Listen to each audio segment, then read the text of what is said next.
keeping him, to me, they would have done it already, and they haven't. So now they're going. You got Dak in the last year, and I know every one of these opportunities is precious for Jerry Jones, but the fact of the matter is you just pressure on everybody, see how they respond, and then address it in the appropriate way after. With more context, there he is, my guy, Dan Orlovsky. I feel like it's time for Dallas to move on from Dak. Yeah, I mean, I had said I would blow the whole thing up and start over again, both at quarterback and that, and the wondering of, okay, so Dak on the last year of his contract and Mike McCarthy's Super Bowl expectations without Super Bowl support. Because you can, they're also going into the last years of their contracts with hey, you have to go win the necessary means to go do so, if we're being honest. And those two guys, Dak being the main new people, because of the money that Dak is making at $60 million and draft capital to replace those 5 starters. So there's going to be the go do that. And that's why I had said, like, the Cowboys are content with being good from both McCarthy and Dak Prescott after that Green Bay game. Well, to Mike McCarthy, I've been on the record, doggy. I've said, listen, they should have gotten rid of McCarthy in 5 seasons. It's that you're not Bill Belichick, and Bill Belichick was available. And an addiction to the camera and the talking. You juxtapose that, everything's on the outside. I think that would have been a perfect match, and I think that Jerry Jones dropped the ball. Prescott, let's pump the brakes. I know that I can be critical of them because of the doubt for me on my own mortality. This is what Jerry Jones is saying. I'm not joking about that. He talks about this kind of, no question about it. But in all seriousness, Dio and Doggy, here's Pro Bowl selections. Just 2 playoff victories, 2 and 5 record. I get all touchdown passes in 2023 with 36. He didn't have an awful season. He had, and I'm saying to myself, okay, if I get rid of him, who am I going to get in return for him? Somebody has to play quarterback. Somebody. So I have no choice who I'm going to get to replace you. I have no choice but to do that, okay? By virtue of the fact that I got to entertain playing Micah Parsons now. I definitely got to pay CeeDee Lamb now. You're $0.4 million cap hit, okay? All right, the bottom line is there's only Deshaun Watson, and then that thing, okay, Dak Prescott can ball. I do know that. And so if there was a quarterback out there that was better than Dak Prescott, hell, the Pittsburgh. Danny, I disagree with you here. I agree with Belichick should have been coaching. That's right. Had to live with it. Look at Cousins in Atlanta. And the one thing about the 5 starters, it's not. John. And John. You know what, Lambert? No, what's the receiver's name? But I mean, it's not the 5 guy. It's Tony Pollard. Let's take it easy. I mean, it's not Franco. I mean, here is Jerry's age. He's 82 years of age. He wants to win a Super Bowl. 5 years, he's 82 years old. It's not going to be on forever. Raf want to wait 5 years. Well, I mean, years before you realize you can win. And he's 82. He's not 60. He's 82 years old. That's not true. I mean, here's my pushback. You might not think that those are important parts. They don't have a running back.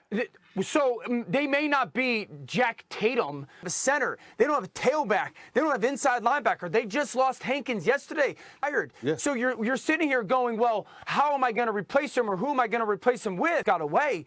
But if the Dallas Cowboys really wanted to go win a Super Bowl, right, and then you got ammunition to go get something. But, Dio, this is the quarterback position. So what I'm saying for all the bodies that you just highlighted, that's a different argument. But in order to have that right now, as far as I can tell, that's number one. Number two, look, I'm looking at Dak Prescott right now.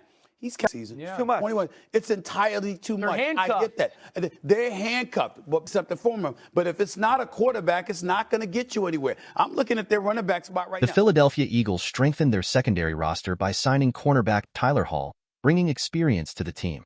Hall, with 4 seasons in the NFL, arrives to complement the Eagles' defense. During his 2 years with the Las Vegas Raiders, Hall accumulated a total of 379 defensive snaps, featuring in 49% of defensive snaps in 7 games in 2022. In his career, he recorded 46 tackles and 4 pass breakups, demonstrating his versatility. With 78.4% of his defensive snaps as a nickel cornerback, Hall specializes in that position, something the Eagles were looking to bolster the roster, especially after Avonte Maddox's injury in 2023. The need for depth at the cornerback position was recognized by Eagles general manager Howie Roseman, who expressed his desire to bring more players to that position during last month's NFL Combine. Despite not being selected in the 2020 draft, Hall showed his potential at the University of Wyoming's Pro Day, standing out with his height, weight, and speed. Additionally, His experience as a kick returner adds another dimension to his game. With Hall's arrival, the Eagles hope to strengthen their defense and compete more solidly next season.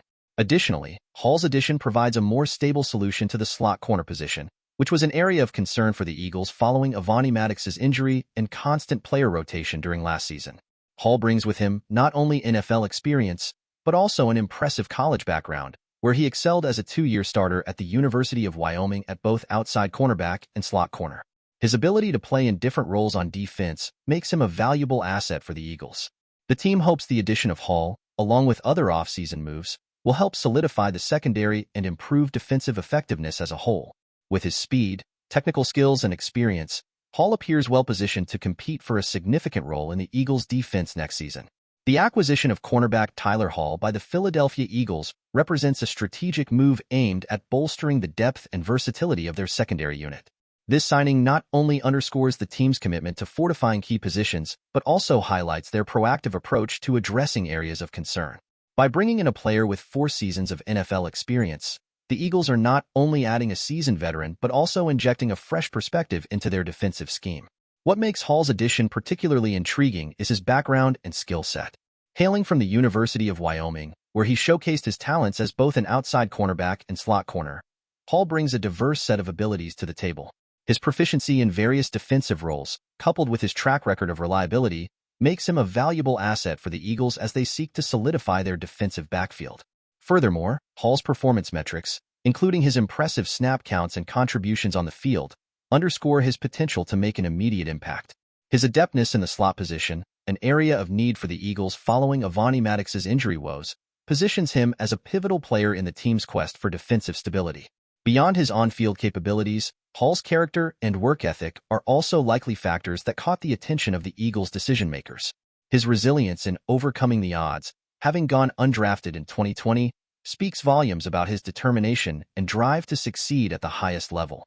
Additionally, his experience as a kick returner adds another dimension to his skill set, further enhancing his value to the team. In essence, the signing of Tyler Hall by the Philadelphia Eagles represents a calculated investment in defensive depth and versatility. As the team prepares for the upcoming season, Hall's presence promises to infuse the secondary with a newfound sense of reliability and dynamism, ultimately contributing to the Eagles' defensive prowess on the gridiron.